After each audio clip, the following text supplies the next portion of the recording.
Cagup nomor urut 1 Ridwan Kamil memberikan solusi jika Gen Z terkena PHK, RK akan memberikan dana ketahanan sosial dan kopi gratis selama 3 bulan. Sementara itu Pramono menyebut Gen Z tidak perlu kopi gratis, namun perlu disupport talentanya agar mandiri secara ekonomi. Kalau mereka kena PHK, pasangan Ridho akan bikin program memberikan dana kekuatan sosial selama 3 bulan. Sebelum mereka bisa melamar kerja lagi. Nanti angkanya kita hitung sesuai kebutuhan APBD. Ya. Itulah negara hadir kepada adik-adik Gen Z di rumah jika Anda kena PHK. Kedua, setuju work from anywhere. Bedanya insya Allah pasangan Ridho akan memperbanyak coworking yang sewanya gratis buat Gen Z di Jakarta. Termasuk minum kopinya, karena Gen Z ini konsumsi kopinya besar sekali dan mahal. Nanti kita kasih gratis kopinya. Yang berikutnya adalah mari fokus ke kekuatan ekonomi baru, yaitu ekonomi digital, ekonomi kreatif yang akan berbeda dengan ekonomi orang tuanya yang sifatnya 9 to 5. Ya, bisa di mana saja, kapan saja. Itu dari pasangan Ridho. Waktunya sudah habis. Secara prinsip bagi Gen Z, mereka harus dilatih untuk berkreasi.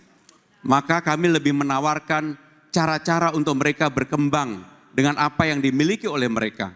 Karena saya meyakini para Gen Z ini tidak perlu semata-mata diberi gratis kopi. Tetapi juga yang lebih penting adalah bagaimana talenta-talenta mereka disupport oleh negara. Dan negara hadir untuk itu. Saya tidak membayangkan dari hal-hal kecil, ekonomi kreatif di tingkat Gen Z ini luar biasa. Bahkan saya membayangkan kalau para Gen Z ini dilebatkan untuk panggung-panggung di Karang Taruna. Mereka jadi I.O. masing-masing di kelurahannya. Itu akan menjadi sesuatu income atau pendapatan baru bagi para Gen Z dimanapun para Gen Z itu berada. Terima kasih.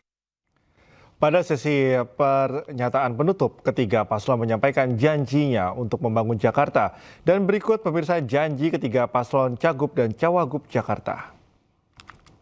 Semua program yang bagus dari Pak Ali Sadikin, Pak Sutioso, Pak Jokowi, Pak Foke, Pak Ahok, termasuk Pak Anies akan kami pertahankan.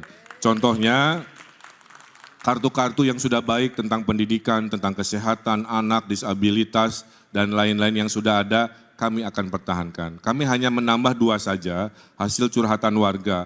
Satu ada kartu pelayan rumah ibadah, ya, yang satu lagi adalah kartu untuk anak yatim Jakarta.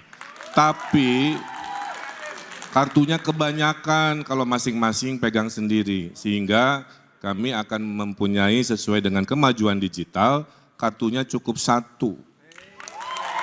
Namanya kartu kamu, K-nya dari Jakarta, M-nya maju. Kami memastikan bahwa penduduk Jakarta tidak boleh ada yang menganggur. Perutnya harus kenyang, semua sekolah.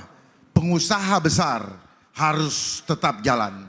Pengusaha kecil juga harus tetap jalan, termasuk UMKM. Jadi adil rakyat, didukung, investor besar juga semangat. Oleh sebab itu kami akan mengeluarkan kebijakan bagi UMKM atau rumah makan. Kami akan hapus PB1-nya yang tadinya 10, kami buang 0-nya. Jadi tinggal 1%. Kita pastiin semua hajat hidup warga Jakarta lebih mudah dan cepat. Tata kelola pemerintahan yang responsif dan manusiawi. Gen Z dan milenial nggak perlu khawatir, kami akan membuka lebih banyak peluang kerja dan pelatihan bersertifikat. Mulai dari public speaking hingga literasi finansial. Kami berkomitmen menjadikan Jakarta kota yang inklusif. Di mana fasilitas publik, transportasi, dan pendidikan ramah bagi penyandang disabilitas dan lanjut usia. Bagi kami, Anda sangat dihargai dan dicintai. Bagi guru honorer dan tenaga medis, kami tingkatkan kesejahteraan, gaji yang layak dan akses layanan dasar. Anda adalah pahlawan yang layak mendapatkan penghargaan setinggi-tingginya.